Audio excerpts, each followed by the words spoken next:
Oh.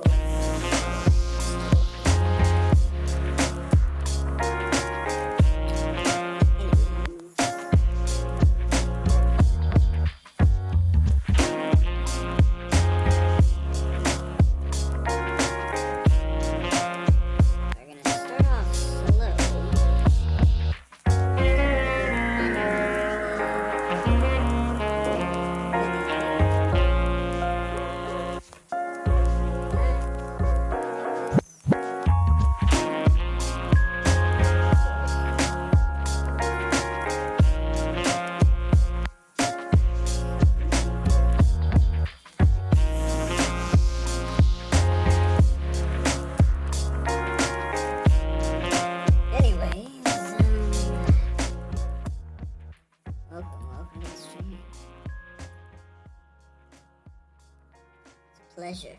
It's a pleasure as usual. Add up. Let's see here.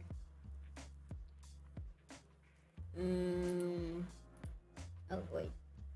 Oh, that's mine. Okay. Let me just mute this.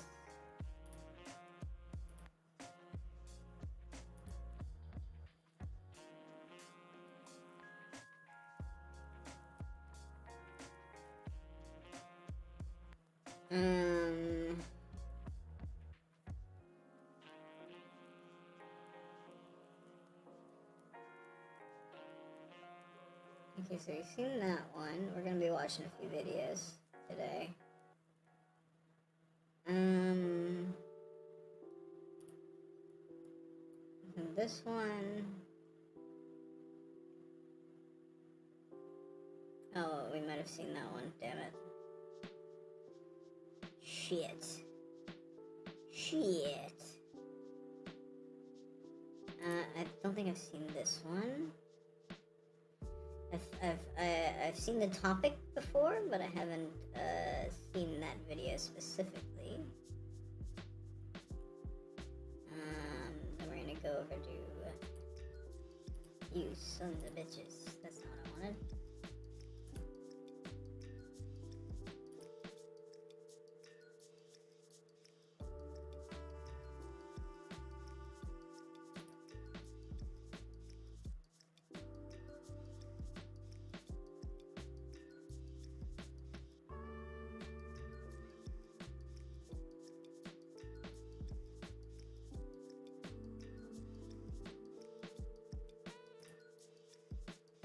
Okay, that one.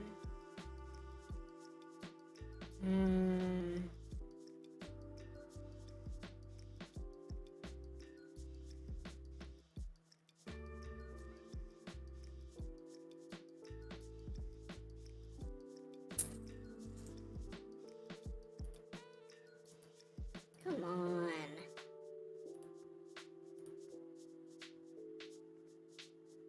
I'm literally clicking.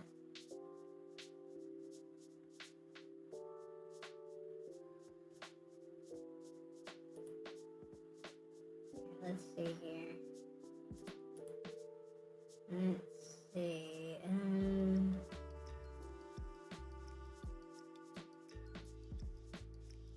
don't think we've done this one. And then we're gonna do this one. Let's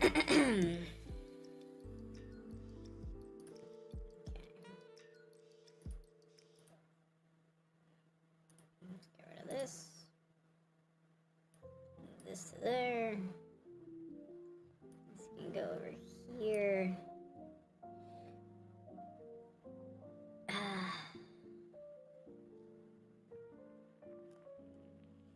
And then we go over to my history tab real quick.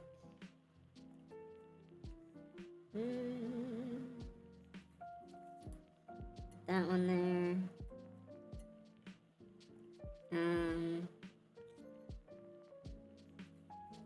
This one's good. And that's good. We're stacked. We've got a couple really good videos that we can watch. Oh, there's another good one.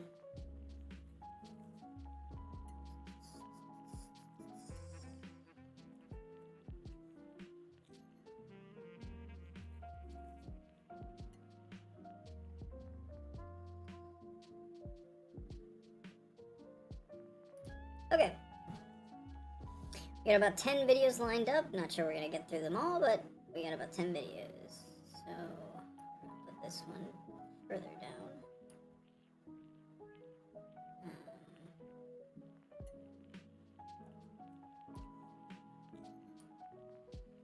That one. This one. This one.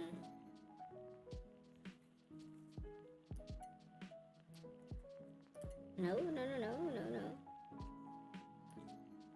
This one.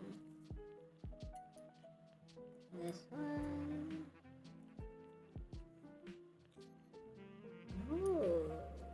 This one too.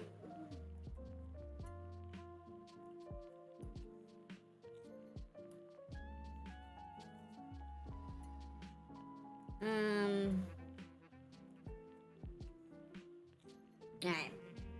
Move this tab over here. Got it, got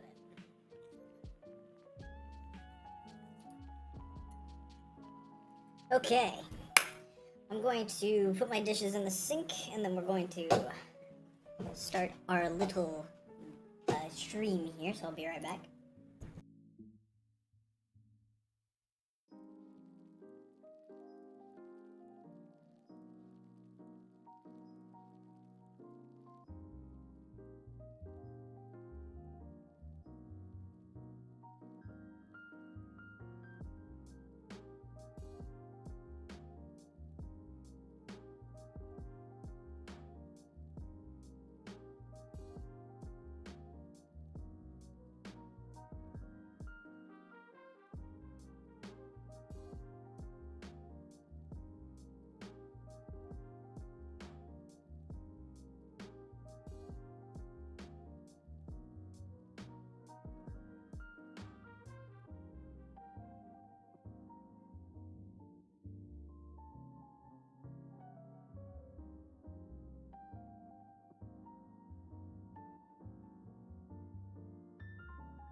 I'm back. Yeah, that's right, folks.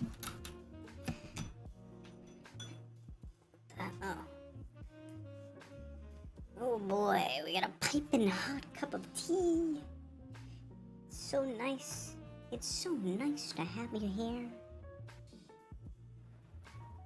I don't know where I should put this where it's safe.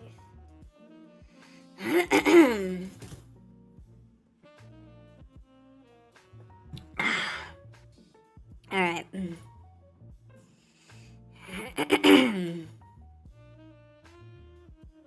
Let's see here. Let's see what we've got on the chopping block. So today we're gonna start with a little Python video. A good friend Python's come out with a video. We're gonna watch it. We're gonna watch Python's AI horror TikTok is disturbing and weird. But first... Oh, let me get that settled first. Let me just pop that over here. Over here, there we go. Yes, there we are. Oh, yes, please.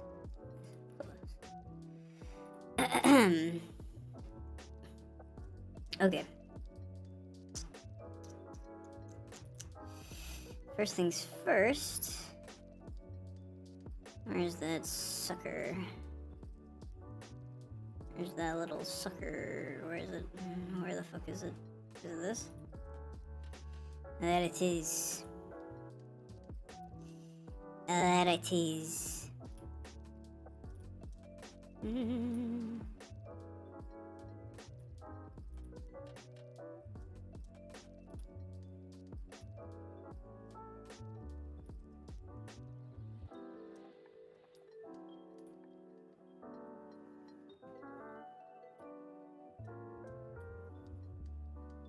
I'm gonna get the chat up and running too.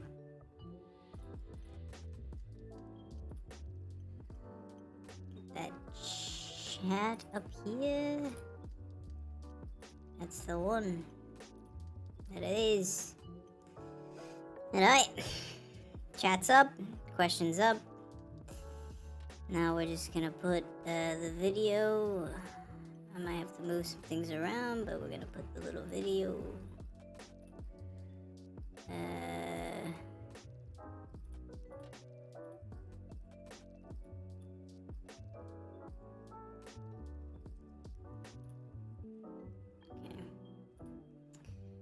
For GX, let's see here.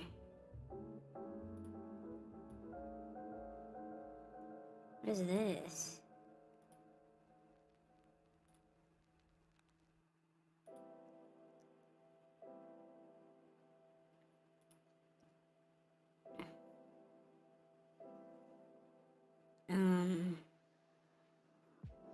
Copy. Paste. Go all the way down here. Keep going. Keep going. There it is. Right here. What the fuck? Why can you do that? This one. You fucking bitch. What the hell is that? What the hell is going on?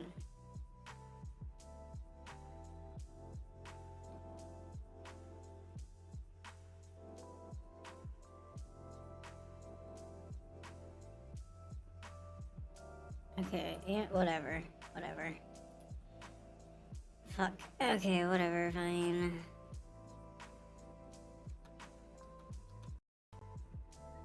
What the fuck was that?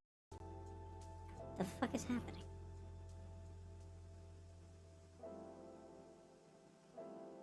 What the fuck just happened?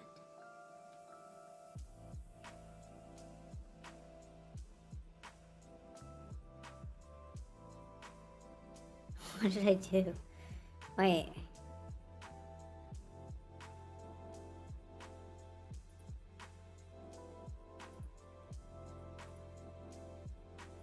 I see. Why all the way over there, buddy? The hell? Okay. That was weird.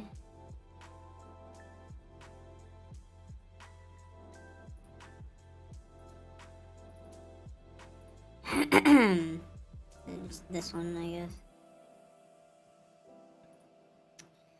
And then put it in this mode. Theater mode.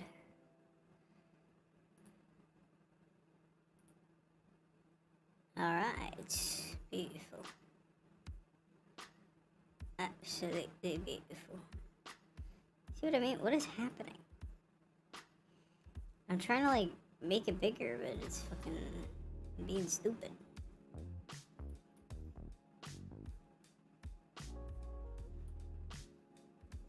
Also, how do you crop things? Like how do you freehand crop things?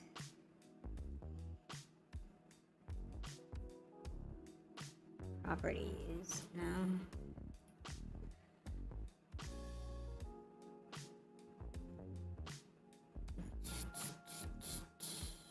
Transform? Order?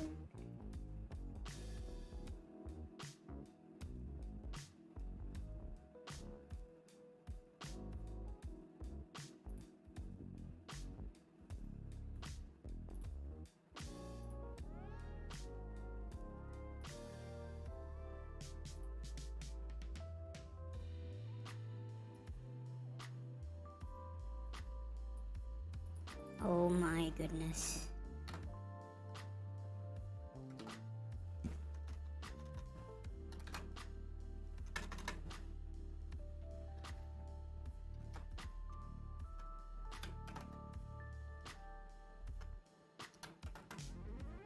Too much.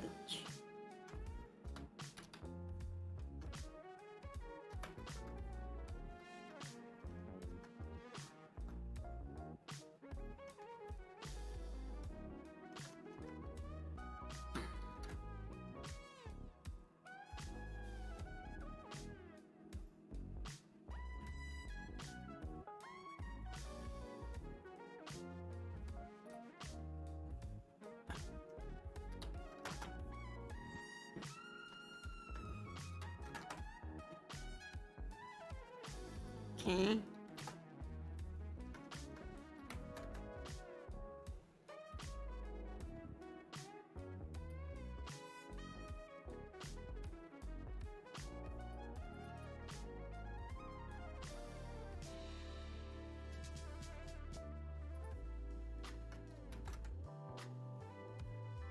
That's okay.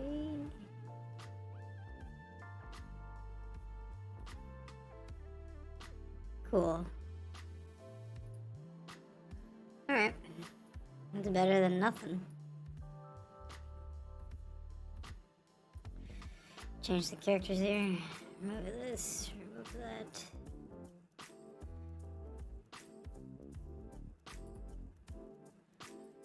So I have some more space here. It's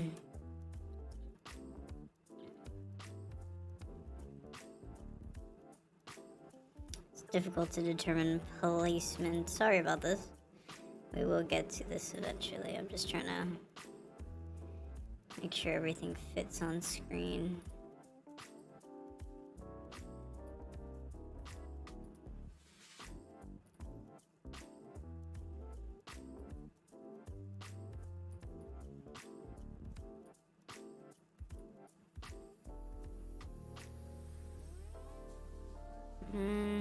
That's good. For now. Till I get the game up. Till I get a game up.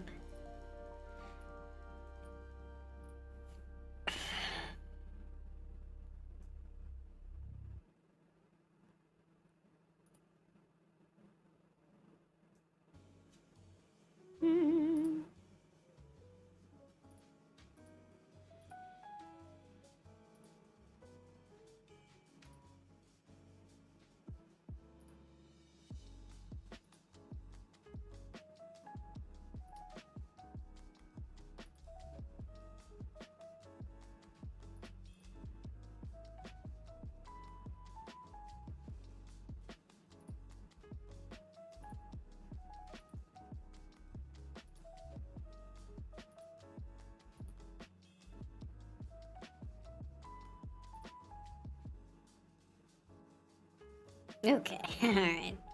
We got it, we got it. Let's fucking do it. Alright. The Python video, AI horror TikTok is disturbing and weird. Pisters. We're at it again. We're out here. We're hooting. We're hollering. We're causing bedlam in the streets. We're back at it. We're at it again, as always, on the Python channel. I was just scrolling TikTok and I happened to find this account called Urban America. They have horror, stories, art. The art part is my favorite part because by art, they mean AI generated dookie, poopy dookie butt. This one's pinned with 2.9 million views. If you have long hair in Texas, you need to cut it off immediately. Hello, my name. So more or less, each of these videos is an AI-generated lip sync to AI-generated images of different urban legends and cryptids and stuff and monsters and scary ghouls. But all of these videos are delivered from the perspective of the creature. They're introducing themselves. Creature. Hello, I am the Jersey Devil. I'm crazy. Look out for me, I am the Jersey Devil. That's more or less how these videos kind of go, which is not scary. It's not scary because it's the monster talking to you. Hi, I'm the Mothman. My name is El Sombre Run. I have a strange What is it? Hello, my name is El Sombre Run. I have a strange fixation for braiding long, beautiful hair. I come from the country of Guatemala. To travel through all the Americas, I ride my mule around the streets at That's night. not a mule. Braiding Whoa, it. what the fuck is this mule? What the hell? That's a horse. Oh, wait. Mule does not look right at all. Braiding its mane while I look for someone with long hair and brown eyes. When I find you, I tie my mule up outside your house and begin to serenade you with my guitar. The song I play is hypnotizing, and you will follow Oh me, my goodness. No. where I will braid your hair while No. I make you eat soil. No, After I am what? done, Wait. The following days you will know. Oh. I will braid your hair while making you eat soil. As if these videos aren't disrespectful enough, I'm not trying to be disrespectful to any urban legends or cultures, and I'm assuming this is just done based on a Wikipedia skim fed through an AI voice, or probably just ChatGPT. Fuck, I don't know. So he braids your hair and makes you eat soil, like from a bowl with a spoon, like it's cereal? Because it could be confused. Maybe he means cereal. No longer be able to sleep. And my music will constantly be stuck in your head. All your food will become soil. And your What body does will that slowly mean? start to decay. This will go on for days. And will not stop unless you do something about it. The only way to stop this is by cutting your hair. And go into a priest to put holy water on your hair. But finally, the most important thing you should remember is, if you have long hair in Texas, you need to cut it off. Oh, I guess it didn't loop very well, so I was kind of confused at first. You need to cut it off immediately. This guy's You coming. need El to cut it Sombreron. off. El Sombreron is coming for you, and he will play his guitar to hypnotize you. That doesn't make sense. No, Wait, not his guitar. Inconsistency. I have a plot hole in this urban legend. I don't understand. Most urban legends, you like learn a lesson at the end or something. It's like a moral. There's a moral at the end. But El Sombreron is just, you can't have long hair. It's just a rule. He shows up and he hypnotizes you with his guitar, and you have no choice but to go to his guitar where he braids your hair and makes you eat soil. And then he lets Soil. you go, and then all your food becomes soil and you rot away and die. Soil. Fuck, that's so horrible. And the lesson is to never It's so have long fucking hair. I doubt that this is the actual urban legend. Is it? Okay, so it seems like this one is mostly accurate. Culturally, the legend advises teenage girls to preserve the collective values of society. Is that even right? Is it a value of society to have short hair in Guatemala? Maybe. I don't know. What I do know is other names for El Sombreron is Zipitío and the Goblin. I mean, that's what the AI-generated image should have said. Hi, I'm the Goblin. I'll braid your hair while you I'm eat a soil. goblin. The TikTok that I found that originally made me want to make this video Hey, is how's it this going? one. We're the of a reason you goblin. should not come to Alaska. Hello, my name is Urban. I am one of the Ursinrock people. We live deep in the mountains of Yupik territory, No, you don't. in deep underground caves and lairs. We spend our days fishing and hunting. Unless we are I mean, this is a interrupted. Although scary we are little, character. we can still Hi, I'm an AI-generated racist indigenous child. So I have a lot of issues with this. This is a problem. This needs to be stopped. Now, one, this little creature says my name is Urban. That's the name of the account, not the child. Second, even the terrain is AI generated. Did you need to AI generate pictures of Alaska? It's real. Is this whole fucking video AI generated? Is it just one prompt? Deep underground caves and lairs. We spend our days fishing and hunting, I'm unless scared. we are interrupted. Okay, they're not Ewoks. You don't need to give me the civilization lore. I don't need to know how they spend their days and their time. Although we are little, we can still do terrible things to you. Terrible Any things. hunters come through and disturb these lands, we get very territorial. We will lure you off the pathway with strange sounds until they are completely lost. Then we will appear and offer you help, and if you accept, it will be the biggest mistake you ever make. We will take you deeper into the bush, What? tie you up in a tree. Then we will throw rocks at you, poke you, Just what is this? Just a floating rock. Thank you, computer. Computer, generate big floating rock.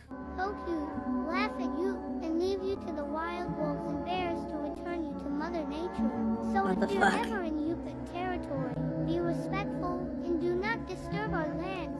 And always remember, we're the reason you should not come to Alaska. So I guess all of them loop. Obviously, the message is fine. Be respectful to indigenous land and land in general, nature. Sure. I'm actually in support of that. I'm behind that. But for the sake of the loop and for that first few seconds of clickbait attention, they have to say we're the reason you should not visit Alaska at all. Just don't come. A lot of these AI generated horror stories are inspired by or just appropriating indigenous legends. Things that have been passed down And through you know word of for a mouth for fact. generations are now being told by a robot with no cultural connection, basically giving a Wikipedia Whoever summary. fucking made That's this just weird to fucking me. Just something about that account doesn't feel right. Do not come to Alaska. is not part of We will kill you. most of these. There's no way. if not any Sorry, of these they fucking clearly post pictures. a lot of these videos, like a lot. And Oh, it's wow, all they had the the exact pale same lady in format. there. But you can't tell me that this is called Boo Hag. The boo hag.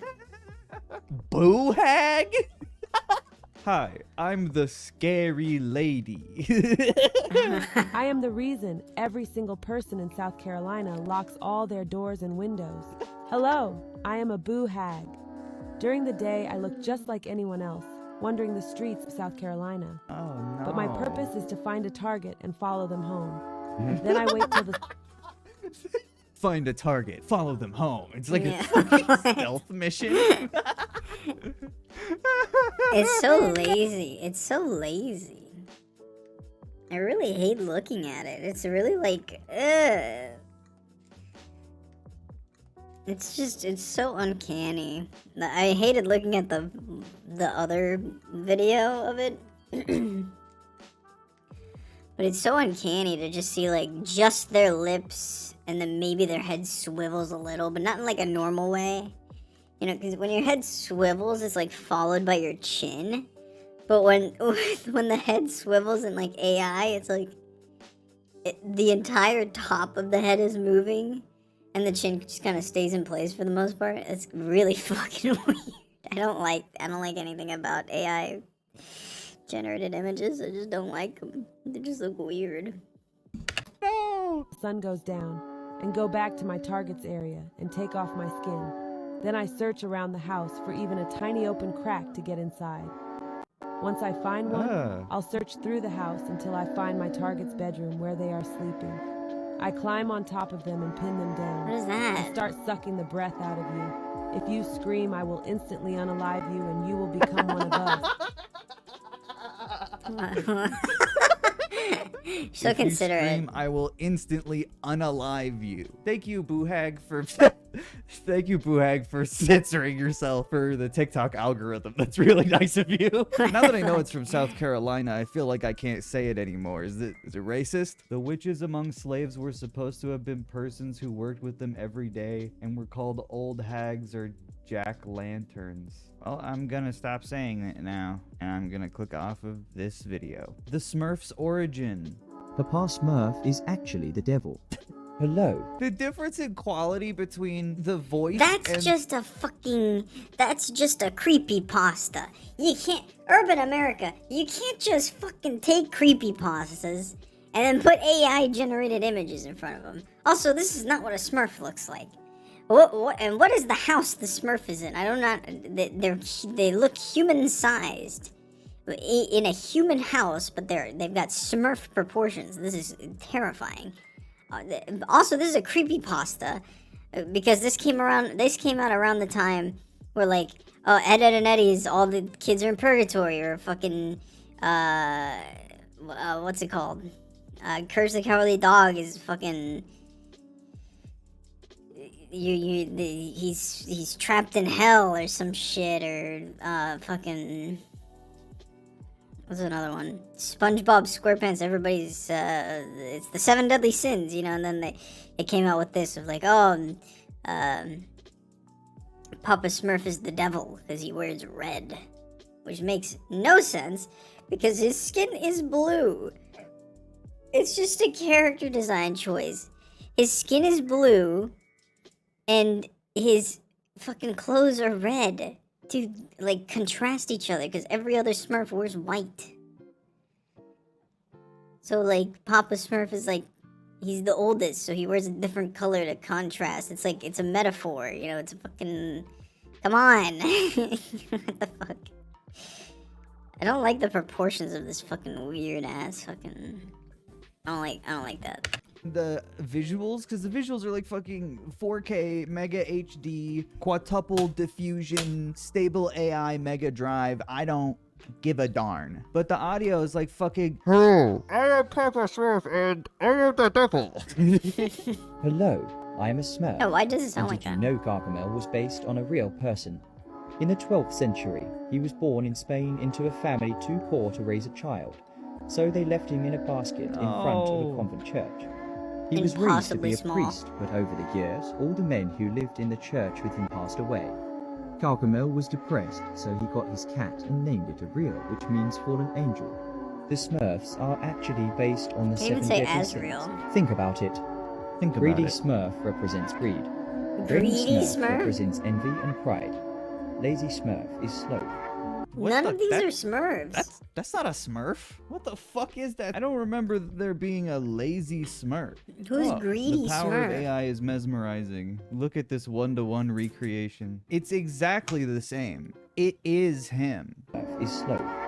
Wait. Ratty Smurf Wait, who the fuck is Greedy Smurf? Greedy.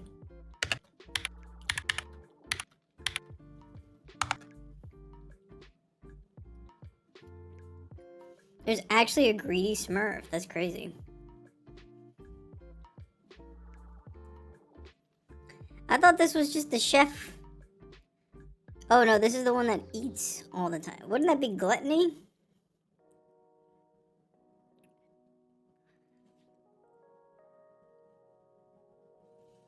One of the main characters.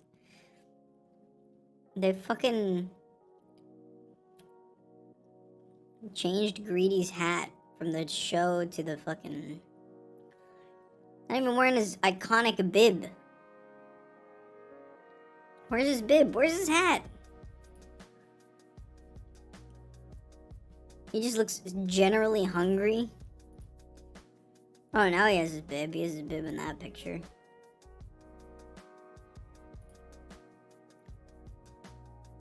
Fucking crazy.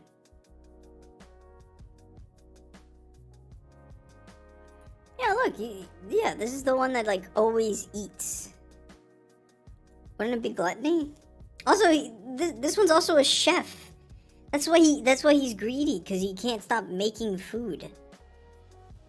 He can't stop making food, and he can't stop eating food.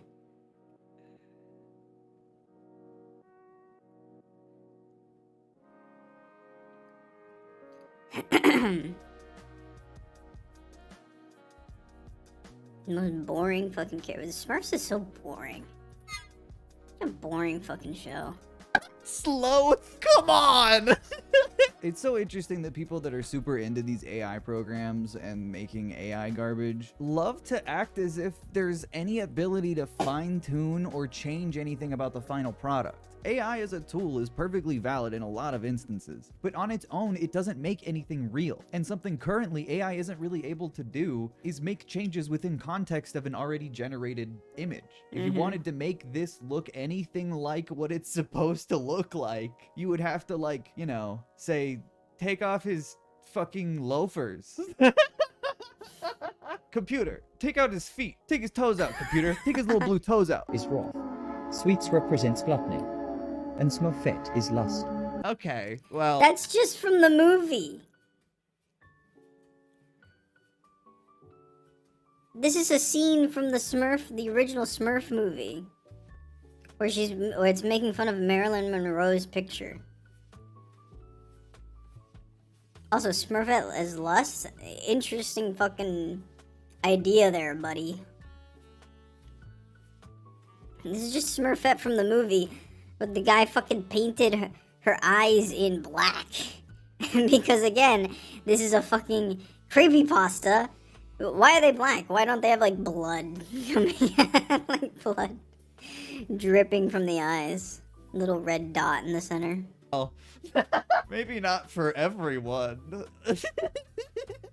Not only do they represent the 7 deadly sins, but Papa Smurf is the only one That's wearing not red, Papa a Smurf. devilish color. So he's considered the devil of the pack.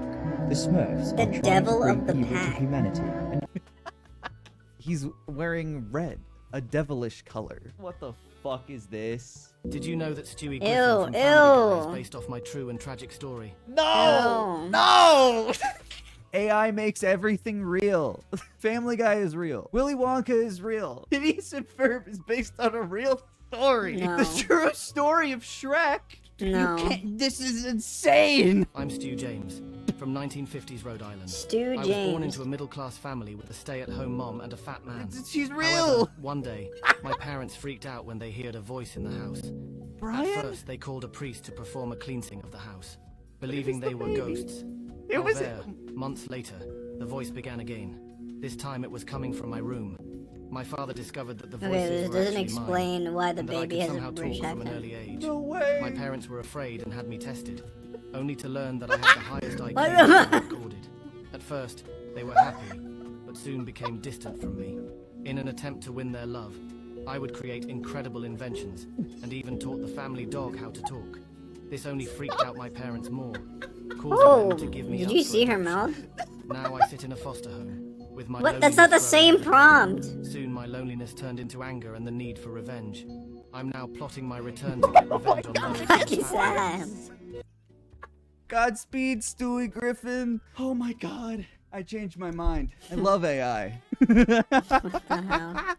We're cannibals hiding in the woods of Connecticut. Hello, my name is Urban. I am one of the Melon Head. In the 1960s, Okay, alright. Enough. We go back to urban America and they're already doing some nasty, appropriative, historical erasure. At least Family Guy being real is funny. At least Yeah, I that's actually funny. personally want that to happen so I badly. wish Stewie I don't Griffin like was the, real. like, ooh, scary indigenous story. Don't go to Alaska cause scary indigenous children. It's AI. Or the, like, Reconstruction era urban legends based on slavery. Urban America gets a thumbs down from me. Let's at least look at what. Oh, no fucking way. Bad You urban don't know America. the dark truth behind What the Peppa fuck Pig. is What that? is this? I'm Peppa, and this is my story. I was never a healthy child. The knee. My mum struggled with addictions that started before I was There's a born, mouth. which gave me There's a mouth on the knee. No, there's two mouths. One of them is on the knee. What the fuck? child. The knee. My mum struggled with addictions that started before I was born, which gave me Come several birth on. defects. I was born with both eyes on one side of my face. I couldn't walk or do almost anything for Ew. myself. My dad hated me for it. He blamed me for him never being able to do anything in his life.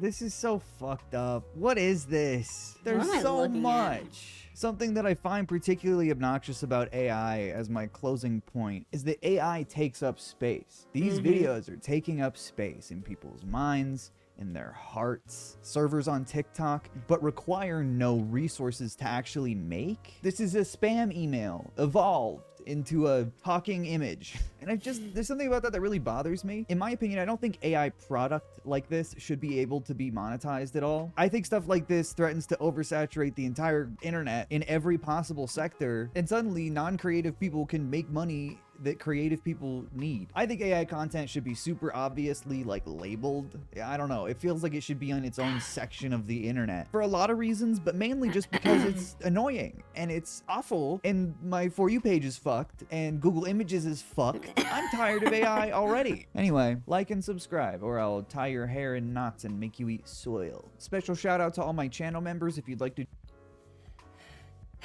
Hold on. That was funny. Hold on, I'm gonna lower the air conditioning in my room. Freezing. I'm freezing.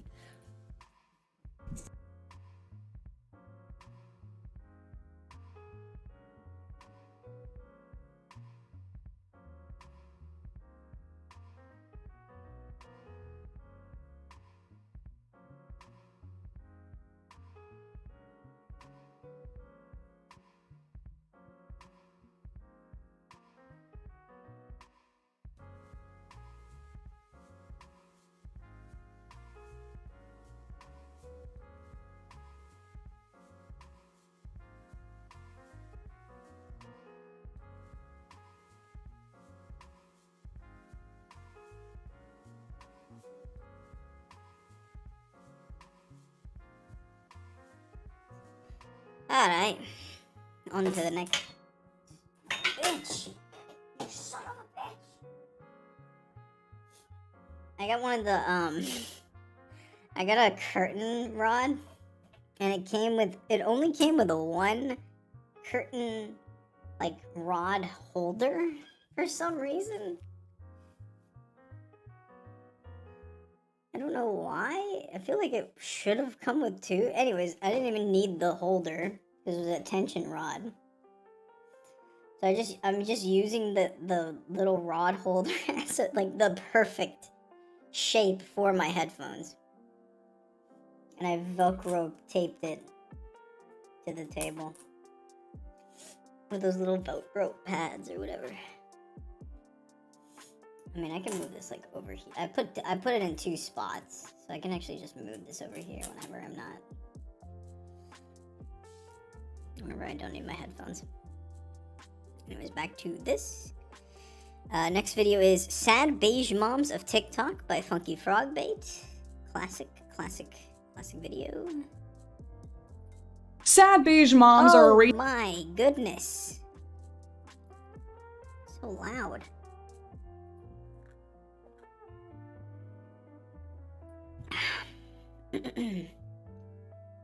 erasing the color from their kids' lives one can of spray paint at a time, and the internet is not happy about it. Is this obsessive need for neutrals a threat to their children's development, or just another harmless trend? Let's talk about it, but first... Let's freaking talk about this. There we go.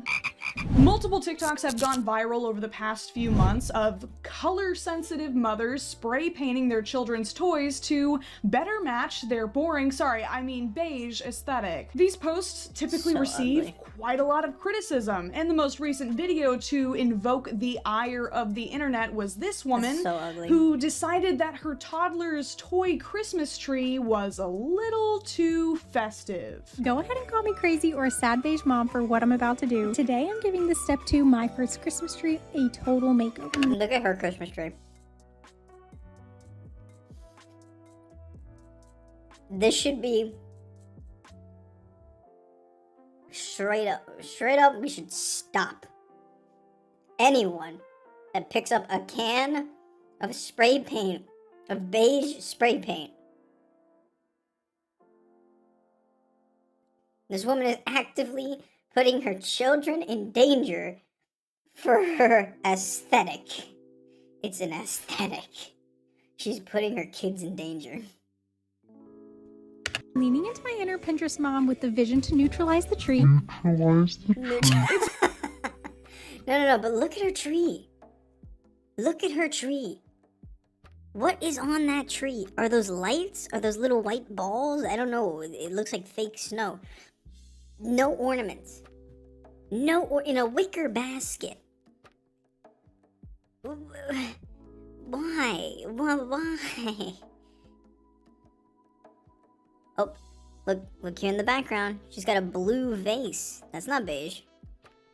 Why do you have that? Why haven't you painted that beige? Why do you insist on painting your children's toys beige with toxic spray paint? But not this blue vase. No, the blue vase, it's gotta stay. I mean, it's a focal point of the whole fucking room. These people are crazy. They're crazy. Also, green matches with beige. Later on, we'll get to that. Leaning into my inner Pinterest mom with the vision to neutralize the tree. It's a toy, not a bomb threat. One more thing. This toy is for your child to make.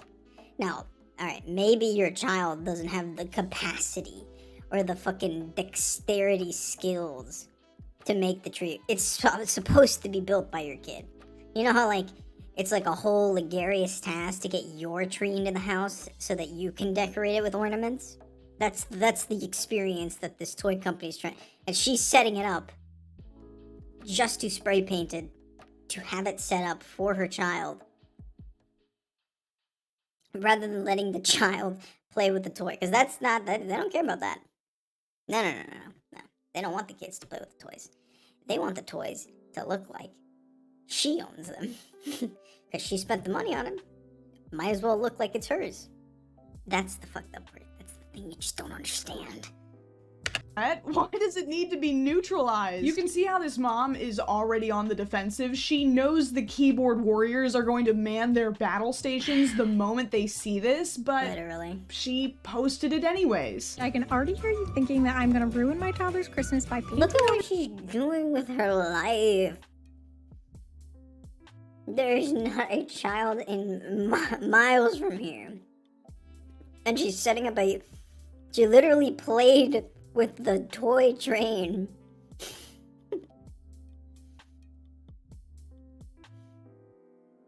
This woman has not grown up. She's projecting her fucking lack of a childhood on her child.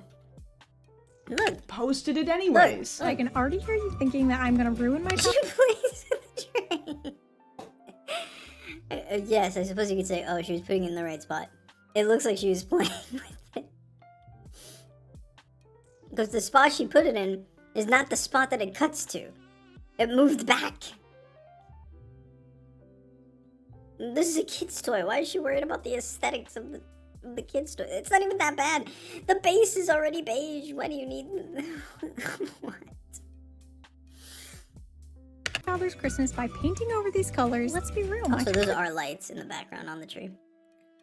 I don't know what that's obviously an artificial tree, not a real tree. It's got lights on the end of the branches, but whatever. Or the leaves or whatever.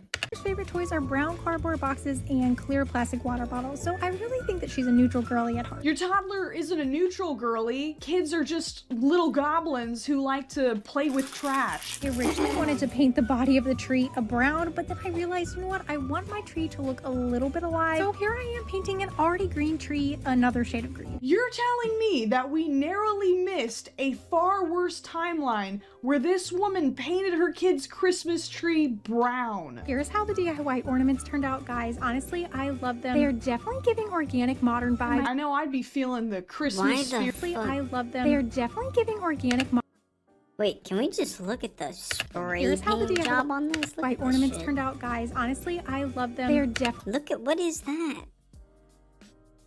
It's already flaking. What is organic about these chemicals you put on this child's toy? Where's the organic? Look at how it's flaking. Why? The heart, the one above it. Why is it flake? What is it? Why does it look like that? Did she spray paint it with 2 different colors to make it look like a weird, like, tie-dye-ish effect or some shit? That looks like shit. Also, the reason why kids' toys are so colorful, not the reason why they're colorful, the reason that you shouldn't do this to kids' toys, because this is paint. Kids, like, when I was a child, I would, like, a child's toy would, like, end up being chewed on, alright? I can't tell you how many action figures I chewed on. Just because I was curious if I could chew on them. Like, you know, like shit like that. It's like, you put this toxic paint on your child's toy. Also, this looks disgusting. This looks like, these are just shit balls. Like, no one's gonna say it, but come on, this looks like a pile of shit on the floor. It's just uniform and circular. Have you ever seen goat shit? That's what this is. Just giant balls of goat shit. Only giving organic modern vibes. Look at the star! Why did you paint the star? Yellow goes with fucking... Look at yellow literally goes with beige. Why did you paint the star brown? Look in the background. There's yellow fucking ornaments. Look there in the background with the 2 vase-looking things. Yellow, goldish yellow. The tree has lights. LED yellow lights. Why did you paint the star? You could have just painted it a darker shade of yellow. You could have gotten a gold paint. You decided brown for a star. I know I'd be feeling the Christmas spirit if I saw that in the living room. Organic modern vibe, more like organic matter vibe. Am I right? Look, if you can't handle me at my lazy poop joke I wrote in 3.5 seconds, then you don't deserve me at my other equally mediocre material. I do need you guys' help. Should I paint the train or leave it? She's playing with the train. Why are you doing this? Why is she playing with the train? She's playing it in front of the camera as if it's like, oh, look at this. But you're still playing with toys. With fucking toys. It as is. To quote the Beatles, let it be, let it be, let it be. Here's how the tree turned out and what it looks like in our space. I absolutely love it, but let me know what you think. Oh yeah, people let her know exactly what they thought, quite enthusiastically. I have a few thoughts of my own about this. First off, yes, it is incredibly ugly. It makes Charlie Brown's Christmas tree look garishly extravagant, but I'm more worried about how safe it is. Just because Krylon spray paint is supposed to be non-toxic doesn't mean that it's edible, and if any of that paint chips off, a toddler is going to devour it like it was plated at a restaurant with 3 Michelin stars. When people pointed this out, Natalie posted this DIY showing everyone how to make these little emergency room visits waiting to happen instead. Oh, you didn't like the hazardous dung balls? Well, how about these super fragile ornaments that will shatter into 1,000 razor-sharp pieces of plastic under the slightest bit of pressure? I appreciate that she tried to accept feedback, but I think it's safe to say that DIYing your kids' toys below a certain age is not really worth the risk. But before we continue, I'd like to take a second to talk about today's sponsor, Air-Up. Using the flavor pods attached to the lid, Air-Up bottles deliver scented air to your mouth as you drink, meaning that even though you're just drinking water, you get to enjoy a variety of different flavors. I'm going to be using the term beige mom, but to be clear, there are multiple species of the miserably minimalist millennial parent. There's sad beige mom, sad gray mom, and sad white mom.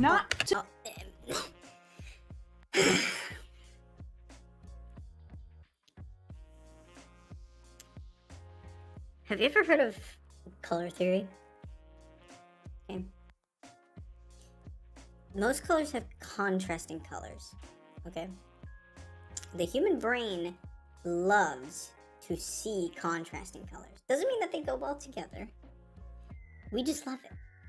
Whenever there is 2 colors that are absolutely the opposite of each other.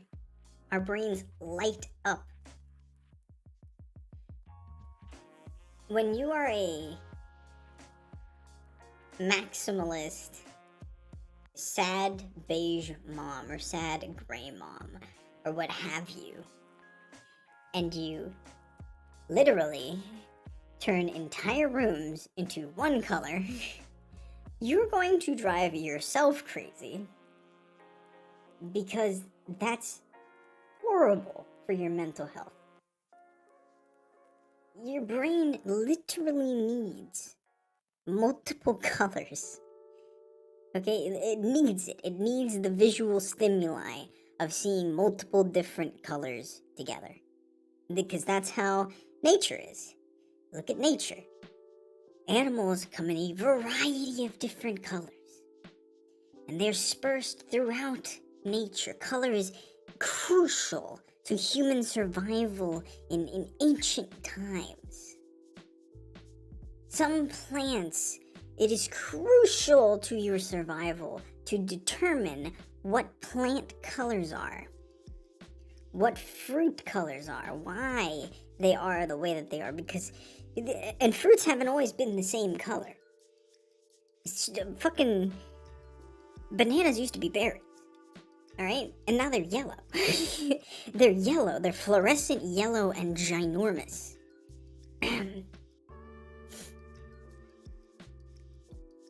Color is so crucial to our physical reality. And to go against that and say, no, actually gray, or all beige, gray, just the combinations of these very neutral colors, it's literally going to eat away at your psyche. You're literally going to walk into every room of yours and hope that you see something that is not the color of the room. That's literally what your brain will do. And it will make you absolutely unhappy when you do not see the thing that you want to see. And that's the main problem with this little trend. Is you want everything to be uniform, but you don't understand how color theory works. Some colors go together. Neutral colors don't always go together. Neutral colors can sometimes be too close to each other to go together. Just because on the color wheel these things are literally matching or next to each other, in some sense, that does not mean that they should be mixed together. Doesn't mean that. Look at the difference between green and brown, are the most common colors, because there's bajillions amounts of trees on the planet, and they're all surrounded by dirt. Or their bark is brown. You know, most trees, they'll have that. Now, look at the most beautiful types of trees. The trees that are depicted in artwork. Like a cherry blossom. Now, why are cherry blossoms so beautiful?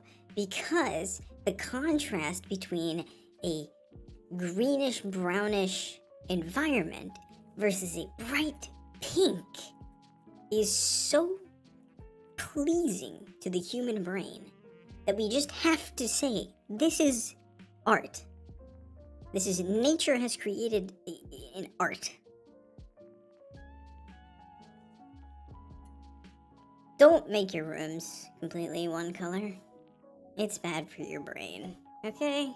To be confused with sad Caucasian mom, aka my mom, after finding out that I quit my job to become a YouTuber. You'll also probably know. Also, if you're a person that loves a completely white room, you're insane. Like, I'm not playing around. This isn't a joke. You are crazy. Because it has been proven that completely white rooms will drive people insane. What? Sorry for the pause here. It will literally drive you crazy if you are stuck in a completely white room.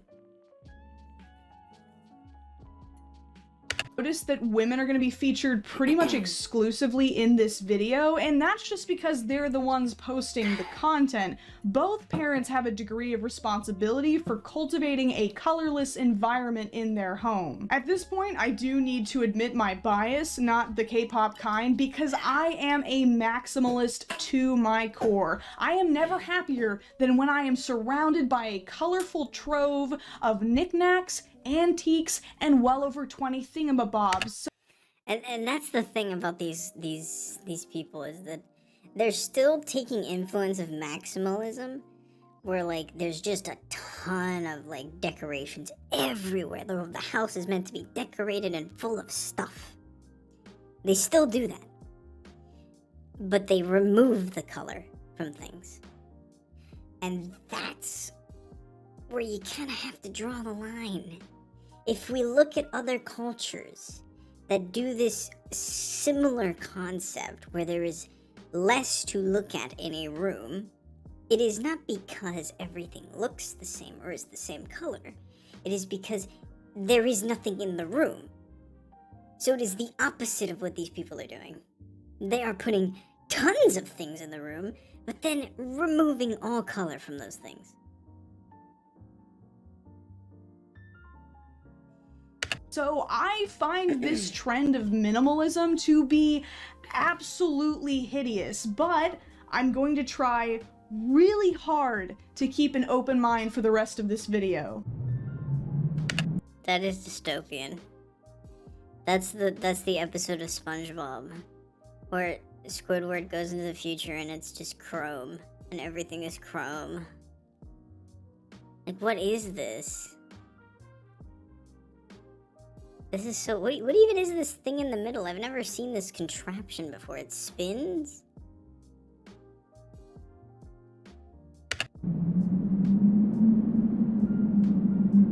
Oh, Jesus So Christ. ugly. You know what? No. My mind is closed now. I'm closing my mind. The kids can't even have color on their birthday? Who is this party for? It's the episode of Timmy Turner where they're all gray blobs. That's what these parents want to do with their children. Just turn them into uniform gray blobs. Inmates of Arkham Asylum? At least it'll be easy to see if little Timmy decides to let a chocolate surprise slip out of his Pampers in the ball pit. You know what? My bad. Disgusting. That's the last poop joke. I'm cutting myself off. But don't worry, this company also does safari-themed parties. There's the spinny thing. Wow. Oh yeah, that sure is one wild safari. Mom must have been feeling a little crazy last night when she ordered those 4x4 brown animal stickers to slap on the bouncy castle. She must have been having a little safari of her own with the box wine in the pantry to green light, sage light that obnoxious display. Look at this. It's just depressing. Oh my god. Holy sh! I thought I went colorblind for a second. It's like the first 30 minutes of The Wizard of Oz. The old one with the asbestos snow, to be clear. There's no place like home. Wrong. Thousands of middle-aged women decorate their house like this now. Happy medium between sad beige mom and not sad beige mom, and I'm just gonna show you why, so let's go. I don't want to, I don't want to, like, be rude or anything, but, you know, the human body isn't very colorful, you know? I mean, the most you're gonna get is maybe you have blonde or red hair, okay? But for the most part, the largest population of people have black or brown hair and brown eyes. We're not colorful. We're not birds, you know. We cannot produce beautiful, vibrant colors like a flamingo or like a peacock. We're just not gonna be able to do that. We can't do that. So when you go out of your way to where the most neutral colors you can find, like a fucking bronze looking necklace, like very minimalist outfit, and it's just like, look at where you are right now. Even your car is beige. What the fuck? They just want to camouflage into the fucking beige ether. It's so gross. It's so gross. I don't like the color beige. It's such a gross color. Like brown can be nice. Brown can be a very nice color. I love a nice like wood. I love a good wooden desk with a nice simple brown color. Like I like the darker brown woods. Something that matches or pairs well with like a black metallic like my desk has brownish, like this, the sides of the desk are like this brown wood panels with like black solid panel in the middle, like a large solid black panel with black legs. That's nice. That's really nice. But when it's like a lightish beige brown, I don't like it. I don't like it. It looks almost yellow, and yellow just, to me, yellow just like, it just reminds me of things that are dirty. When things get dirty, they turn yellow. You know, like it's. Ugh. That could be because I used to live in a trailer with an old friend, and the walls were yellow. They were all yellow. There was literally a spot on the wall where you could see the trail of where the fucking elderly old man smoked for his entire life. He's dead. He died. His ashes were in the house. You could see his trail of smoke. The walls completely yellow. It's disgusting because that's the color of like natural like bile. You know, like it's shit that comes out of a human body. It's like yellow. Like a bright fluorescent. Ugh. Between sad beige mom and not sad beige mom, and I'm just gonna show you why, so let's go. Okay, first up there's this. And then there's this. I don't like that. It is beautiful. Now what in the hell is that? That's so A ugly. Vulcan's first abacus? Children from the Victorian era would be like, that looks depressing. I don't want to play with it. And then go back to... Because that's literally what happened. Children in the Victorian era, what did they have? To play chess with wooden pieces? Make puzzles with wooden pieces? Or fucking play with wooden blocks? You know what I mean? Like, just everything was that color because the toys were made out of wood. And, like, natural materials like straw or hay, you know, some shit like that. Like, yeah. At that point, it makes sense. When you're just making a plastic toy, plastic is so easy to make into different colors. Literally, it probably cost you more to make plastic for specific things like children's toys. It probably cost you more to make plastic white and beige rather than like red, yellow, green, blue. You know, like so stupid. Licking the lead paint off their toys. Then there's this. We all have a good ball pit.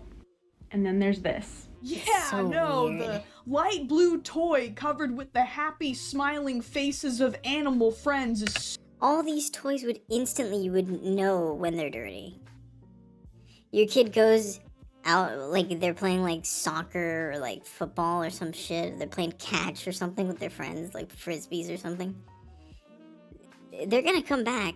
They're gonna play with their toys. Specifically the sad beige mom, like white toys. And it's immediately going to be covered in whatever dirt was picked up by the frisbee when they fucking were playing with the frisbee or some shit.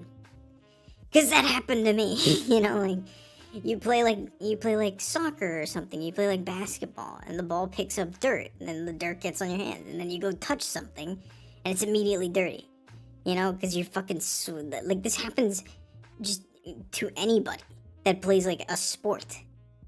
It's gross.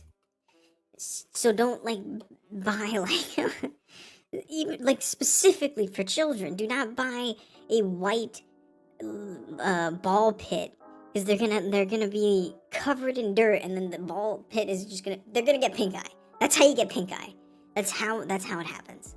So ugly. Bring in the cylinder. You've heard of ball pits. Now get ready for the pit of despair. Let's just jumpstart them right into the depressing realities of adulthood, shall we? There's this, and then there's this. Like, you guys, you can't blame us. Okay, that's just I can't blame homophobic. you. You replaced the adorable rainbow toy with what looks like a disassembled dentist chair. How's your kid gonna learn their colors with the arches of sadness? Hi, Katie. Are you ready for your first day of pre-K? Yes, she's off. Yeah, what are the children gonna do when they get to like a preschool?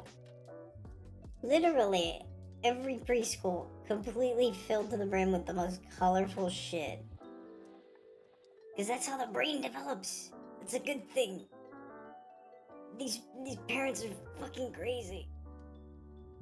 Already learning her colors. Wow, that's so good. Hey, Katie, can you tell me what color Elmo is? Oh, we don't waste her time with the primary colors, but she can tell the difference between raw umber and walnut brown. Even I can't do that. Like, it is sad, I admit, but I love it.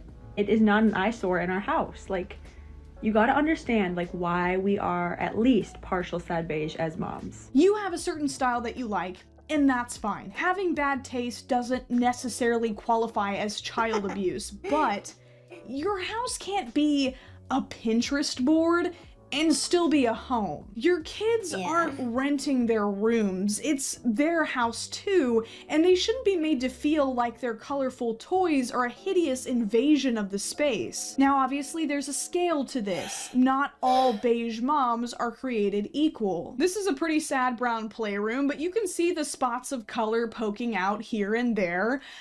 And then there's people like this, who literally throw away all their kids' toys and force them to cosplay as pilgrims for the internet. Somebody get this poor child a Skittle. She has years of Red 40 to catch up on. Sad beige mom posts inspire other sad beige moms. Companies have noticed the increased demand for Pinterest perfect toys, and they are happy to supply.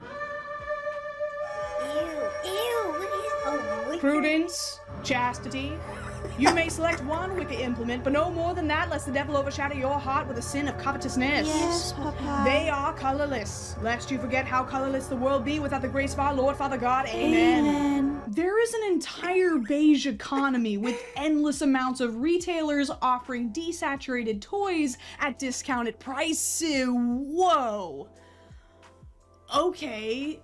Never mind. A creator that goes by That Sad Beige Lady on TikTok has a popular series where she goes to these sad beige websites and shows the incredibly depressing clothes and toys they sell, often at outrageously high prices. I am fascinated by the concept of this new trend of minimalism being an attempt by the middle class to gain proximity to wealth without actually making more money. I know. Where is this video going? Let me rant for a second. You can see extreme forms of colorless minimalism in the houses of many celebrities, for example, Kim Kardashian, and I wouldn't be surprised if a lot of these sad beige moms were influenced by these heavily doctored glimpses into the unobtainable, aesthetically pleasing life of the super rich. A sort of pay more for less so you can feel like you have more kind of thing. A lot of sad beige moms seem to have this weird us versus the world martyr mentality and can be very hostile towards anyone who tries to give suggestions. The two main arguments they tend to fall back on whenever they're called out is one, that the kids don't care, and two, that bright colors are actually harmfully overstimulating.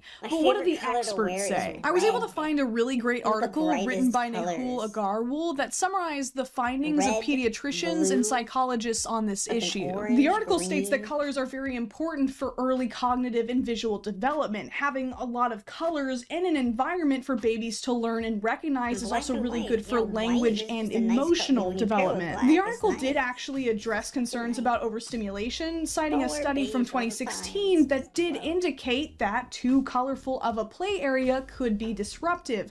But it still makes it very clear that having primary colored toys is important for visual stimulation. The article also cites Dr. Jody LaVos as saying that while beige colored toys aren't necessarily harmful, babies crave high contrast, something that is missing from the sad beige aesthetic. Look, I'm not going to pretend that I'm any kind of expert on this issue, but I think these findings are substantial enough to I'm put not the an spray expert paint on, away. like, I don't think children's that sad beige moms are I- the evil I'm parents that the definitely a internet sort of has made them color out to expert. be. It makes Color perfect is sense very to me that these women who are expected to give up their lives for their children, to have their identities erased and replaced with motherhood, feel trapped and depressed as they watch the living space they spend so much time in become overrun with bright colors and constant noise. But there needs to be a balance. I think the best compromise for sad beige moms is this: decorate your house as boring and colorless as you want, just leave the toys alone. Or you can just make a color exposure therapy room for your kids, like the parents of the Yeah, viral that's TikTok that's goth great. That's baby. It is cool, messed up actually. that people are expected to stop being That's the fucking thing you do. That's what you do. You give a section of the house. Because that's at the very least what my parents did. Now, my parents aren't even good parents, but at least like we had a section of the house that was just full of like toys, you know, just colorful toys. You can just have a section of the house with color. Literally, I'm obsessed with like my PC setup is everything has flashing colors. Even my microphone it flashes different colors. My mouse flat is RGB. I have 2 RGB lamps that are constantly like switching like fluidly through colors. My keyboard is RGB. My PC, you look at my PC, it's got RGB fans. Okay? Because I love color. I have an LED smart light that can change different colors. The main light in my room, the second I moved in, is a red ass light bulb. So that when it's nighttime and I want a fucking red ass room, I got that. It's insane. It's crazy. You need color. Themselves just because they're parents. But I think there are ways of holding on to your identity without depriving your child of color. Now, if you'll excuse me, I think after making this video, I'm gonna need a little color exposure therapy of my own.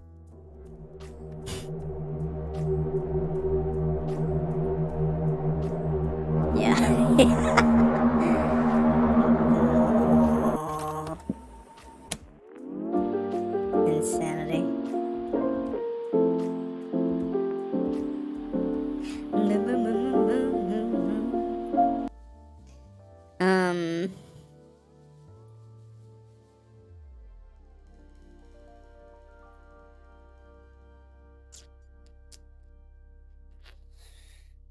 Hold on.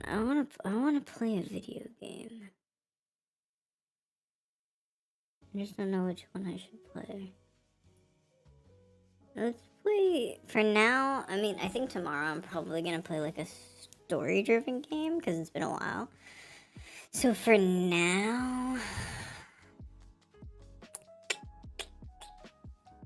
I don't know.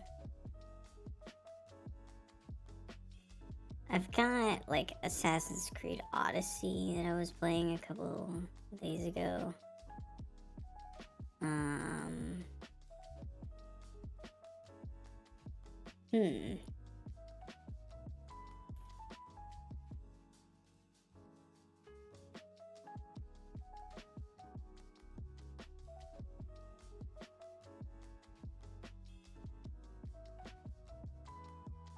Let's go with,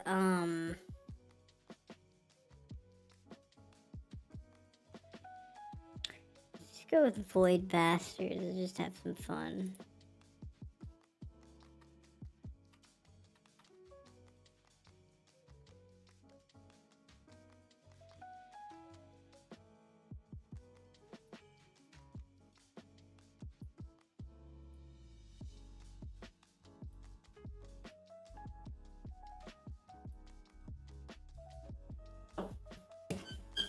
Okay. Turn that off. There it is. Cool. Okay.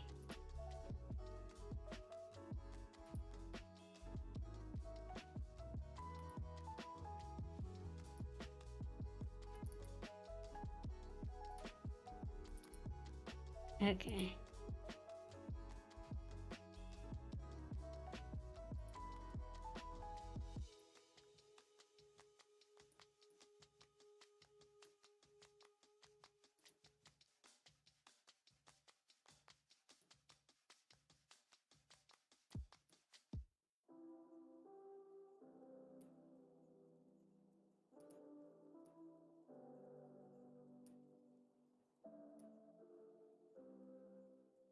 I mean, I don't know.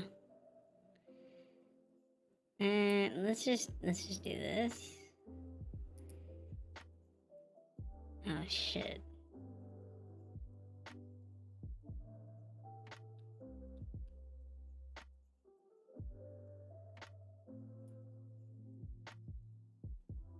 Yeah, that works.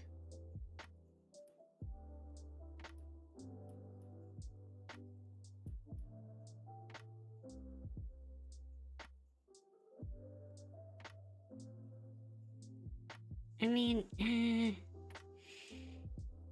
the video is more important, I guess.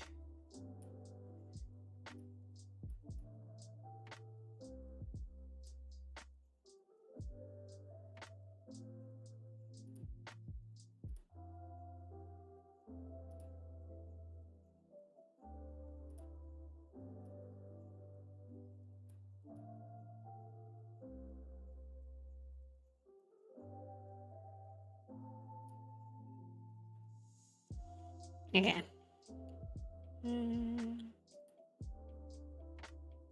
Are you kidding me? Now all these freaking backgrounds are fucked up, aren't they? I fucking knew it.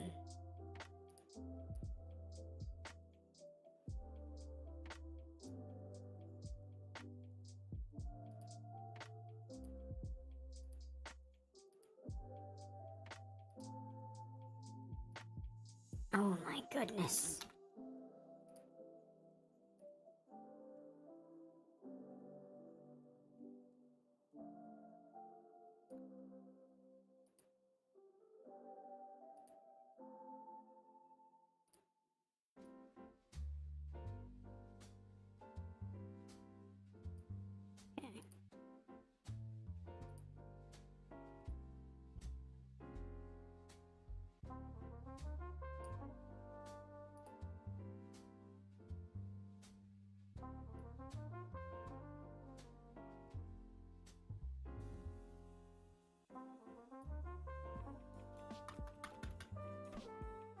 I don't know why this happened.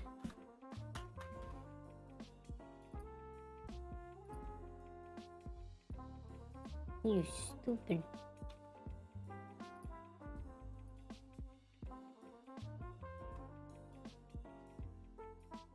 Okay.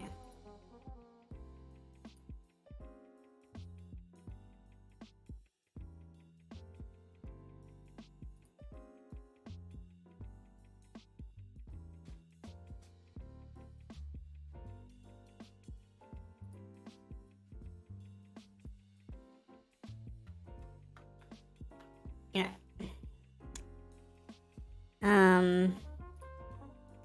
Next up is, let's see here.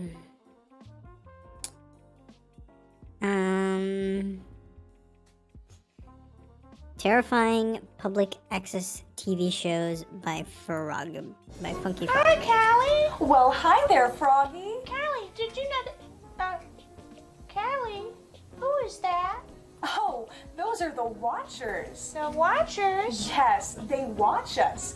Everything we do is for the Watchers. Oh, really? That's right. And they're starting to get tired of this bit. Hurry, Froggy. Say something funny before they get bored. We don't want them to get bored now, do we? Well...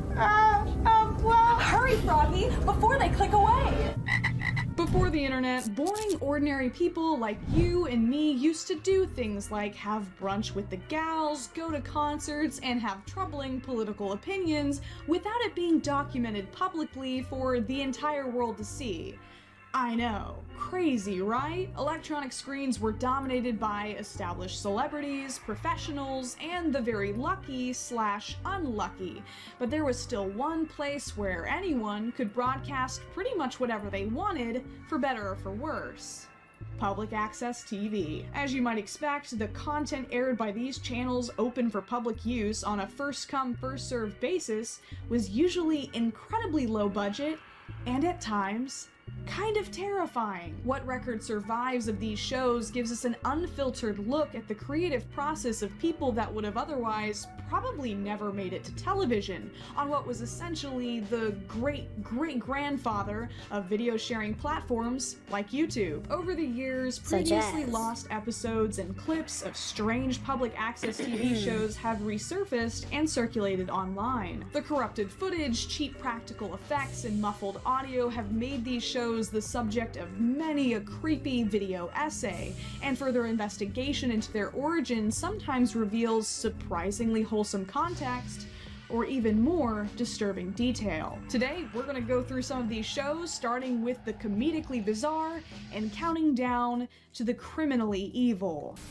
But before we continue our little trip back in time, I want to take a second to talk about today's sponsor, AirUp. Keeping yourself properly hydrated is absolutely crucial to staying healthy, but it's really easy to forget to drink water and really easy to get distracted by sugary, unhealthy alternatives. Thankfully, AirUp is here to help. With AirUp, you can drink nothing but fresh water and still enjoy delicious flavor. Here's how it works. First, fill up your AirUp bottle with water. Then attach the straw to the lid and press the lid closed over the bottle. Pick a flavor from a ton of different AirUp flavor pods. My personal favorites are the tangerine and mango passion fruit, and pop it onto the top of the lid. This is where the scent-based taste science kicks in, because even though you're just drinking water, the AirUp bottle is also delivering scented air into your mouth at the same time. You can easily switch between flavored and unflavored experiences by popping the flavor pod up to release the scented air and down to deactivate. Now, even though I'm very biased towards the green AirUp bottle for obvious reasons, they come in a variety of different colors, and they also come with this nifty little handle on the top, which is great for when you're on the go. Using AirUp is a great way to make drinking water more interesting so that you remember to stay hydrated and healthy. Stop choosing between health and flavor and click the link in the description to try AirUp today.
Domain of the Price Master. When asked the cost of any of the various items on display, the masked figure's booming voice would declare ridiculous arbitrary prices from his platform.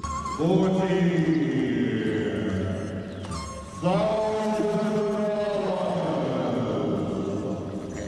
You take $5? $5,000? $5,000? Yeah.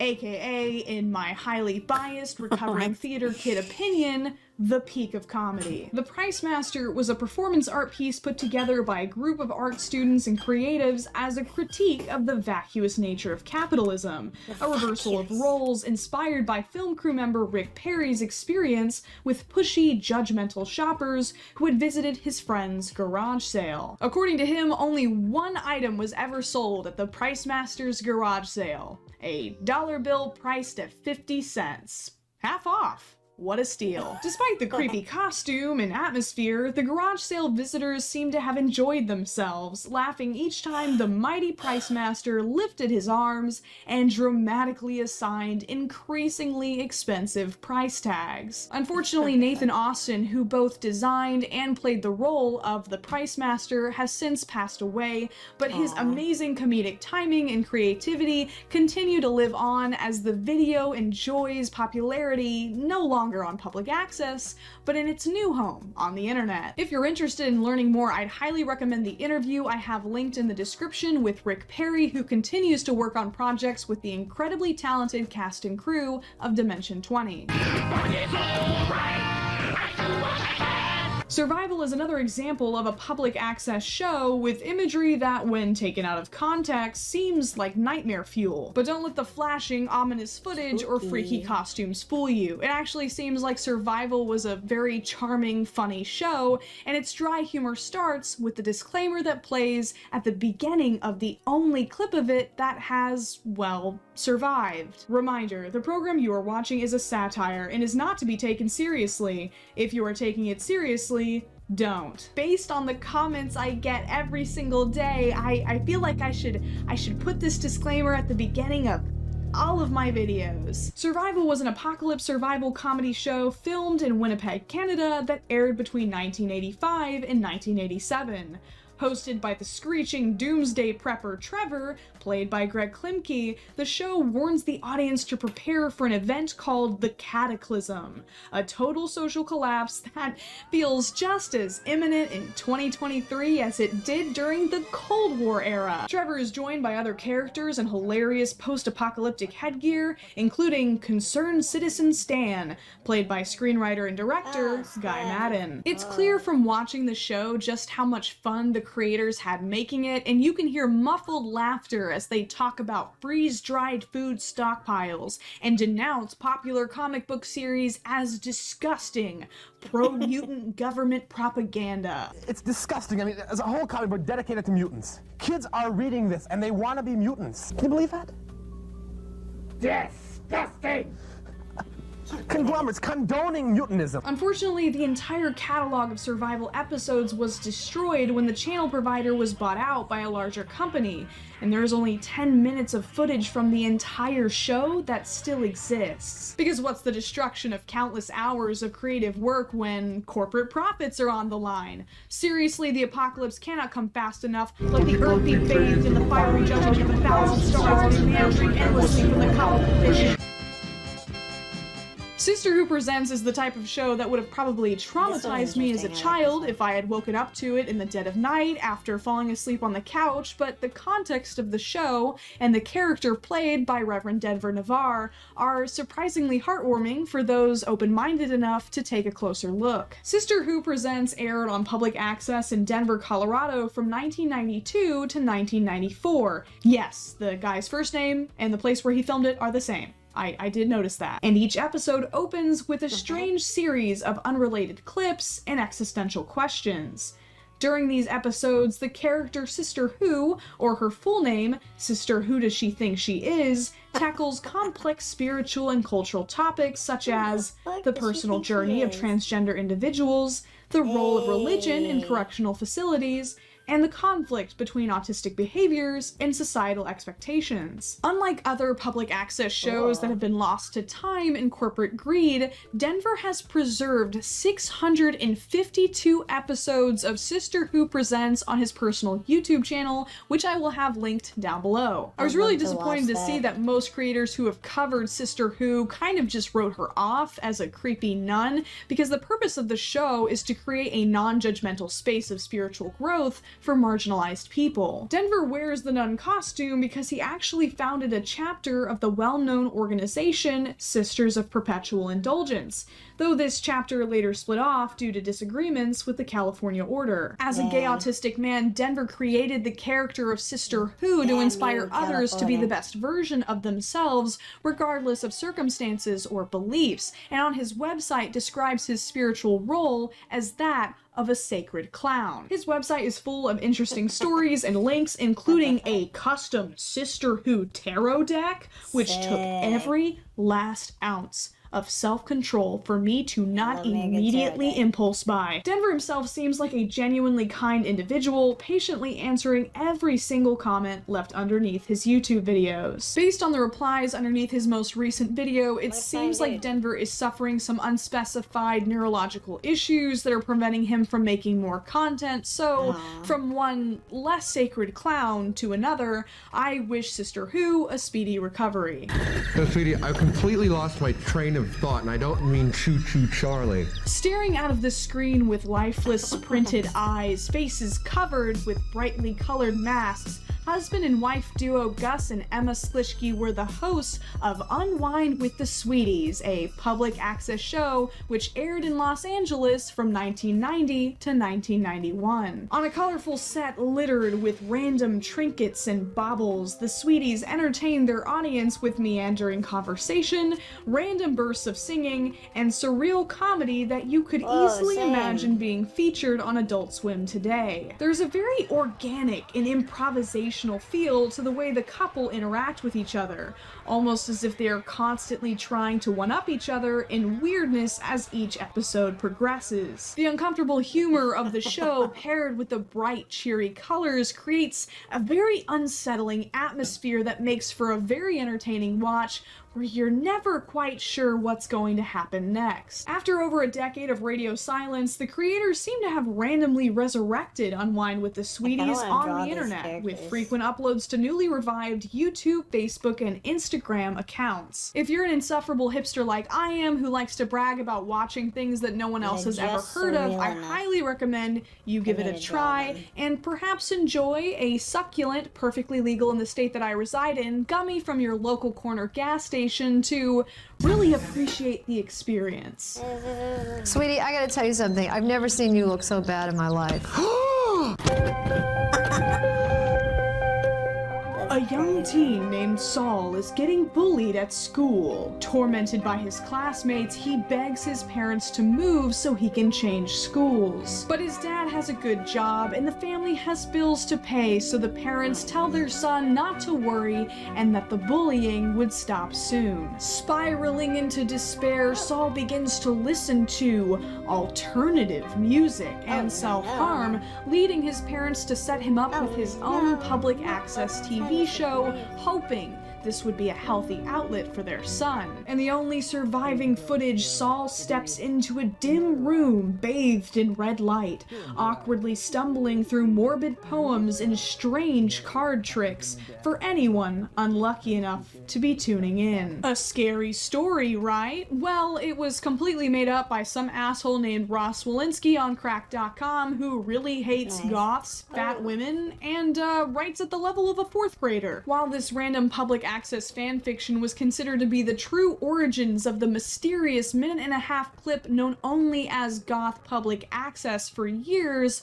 the real story is a lot less like a cringy middle school writing assignment turned in at the last minute. A few years ago, a tech who had worked on the show revealed the truth. The clip was actually from a show called Death's Head Theater, which aired in Burlington, Vermont in the early 2000s. The goth's name was Z, and his co-host was a woman named Raelle who had her own public access show called Postmortem Espresso. God, I love that name. Someone needs to open a coffee shop with that name, and I don't even drink coffee. So yeah, no tragic, disturbing backstory. Just two nerdy people making fun, creative stuff for TV who got smeared as a freak show for years for the sole crime of being conventionally unattractive and a little awkward. Is that it? No. Where's the rest? I paused for a moment because there's a pause in it. Oh. Pause. Unfortunately, Raelle passed away in 2016, and the whereabouts of her co-host Z are unknown, so the only information we have about their work exists on her dormant channel, Lead Beetle 94, and a few scattered clips that have been reposted online. The first tape of The Church of Shooting Yourself opens with a man walking down a street, preaching to the camera about an absent God who can't be bothered to deal with your sins, leaving you to film your transgressions and punish yourself. You will decide your own punishment. And you will be in charge of all judgments and everything. Created by Rick Little and airing on public access in New York City from 1993 to 2007, the show drags its audience through a disorienting, vlog-style documentary filtered through the paranoid lens of an unreliable narrator. It oscillates unpredictably between seemingly serious journalism and unintelligible nonsense as Rick reports on local incidents of police brutality in one episode and rambles about killer clowns while downing bottles of mouthwash alone in his apartment in another. Whether Rick was legitimately experiencing some kind of mental health crisis or was simply an insanely dedicated actor, the feelings of dread, discomfort, and delirium captured by the show feel very real. It almost feels like you're watching a budget Martin Scorsese film if none of the actors were given a script. Somebody in the comments is gonna say, well, actually, that's not a really good comparison because I don't care.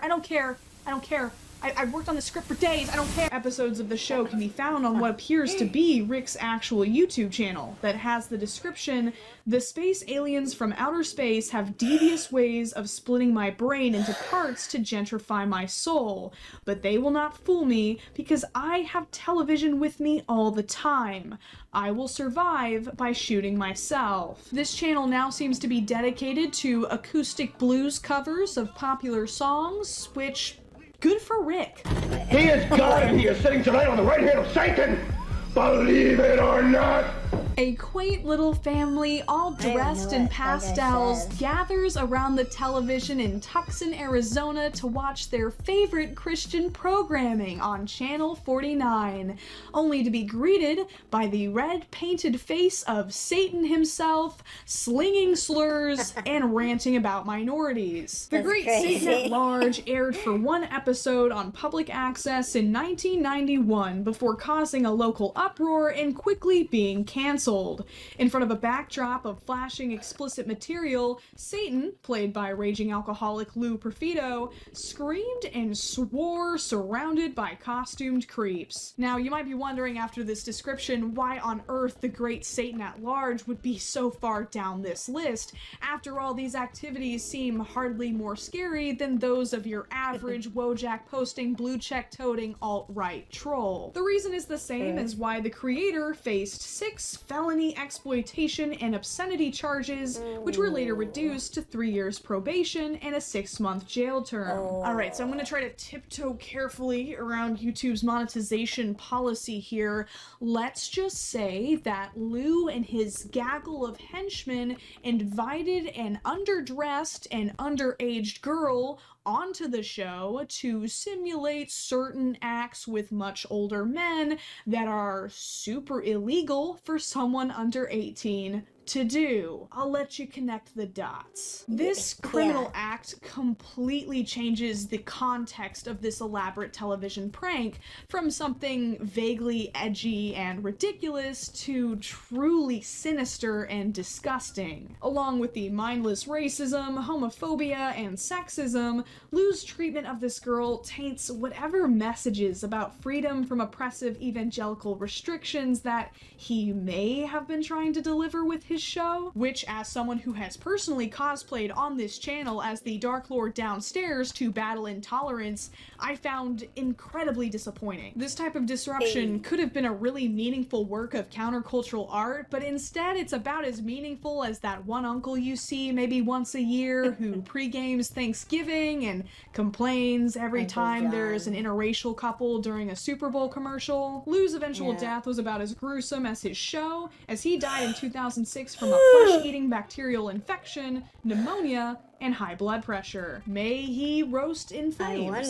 When I got over there, I noticed that some of the kids were kind of giggling and laughing, you know? Joy Junction was an 80s public access Christian TV show for kids starring ventriloquist Ron Brown and his wall-eyed puppet Marty, who alongside a cast of other Western characters would sing songs, play games, and proselytize to a live audience of children. This all sounds like very sanctified, Jesus-approved entertainment, so why on earth is it at the very bottom of our list? Well, as it turns out, there wasn't much joy to be found at Joy Junction, and parents probably should have made a U-turn, because being a subpar ventriloquist was not Ron Brown's only crime. Ron was leading a double life, a cheery volunteer at his church by day, and a lurking predator discussing elaborate criminal fantasies in chat rooms by night. Once again, I have to choose my words very carefully here. So let's just say these fantasies were of the disgraced Minecraft YouTuber variety with a sprinkle of Hannibal Lecter thrown in, if that makes sense. These chat room conversations, in addition to a certain collection of CDs and thumb drives found in Ron Brown's residence, led to his arrest in 2013. He was sentenced to 20 years in prison and a lifetime of supervised release, which in my opinion is not nearly severe enough considering what he did. I feel like in this scenario we could give him a good old wallop of old-fashioned Old Testament fire and brimstone. Thankfully, the only kid Ron was able to get his hands on was the puppet Marty. But knowing how much access this monster had to potential victims makes watching Joy Junction a far more horrifying experience than any of the other shows on this list. So it seems like most of these creepy public access shows actually weren't that creepy after all, just creative people on a budget, and any horror to be found in these shows has more to do with the dark intentions that actors brought onto set than any scary costume. It's really unfortunate that so much footage from public access shows has been lost over the years, in a world where all content creators must now bow to the will of a fickle algorithm in a desperate quest for clicks.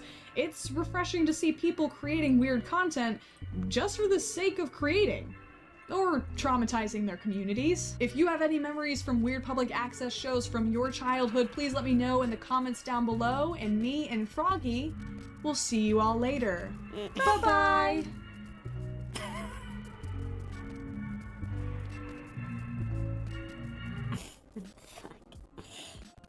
I don't know why I'm so tired. I'm so tired. It's probably because of like 3 whole days of unpacking shit.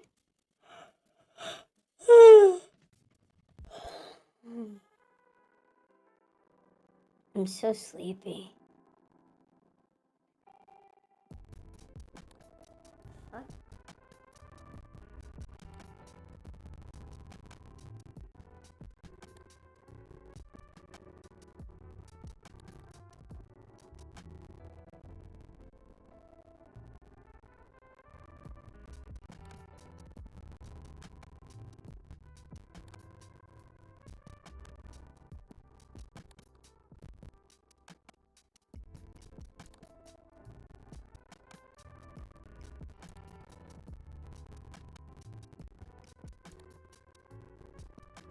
I'm questioning if I should, like, take a nap or go to bed early.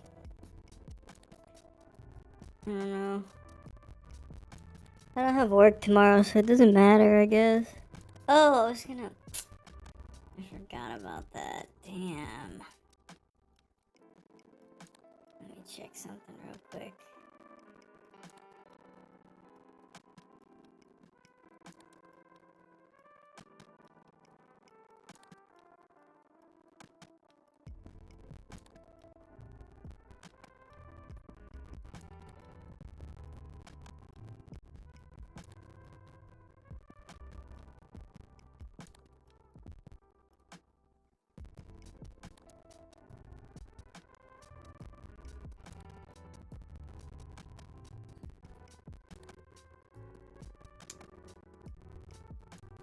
Where's that? Here it is.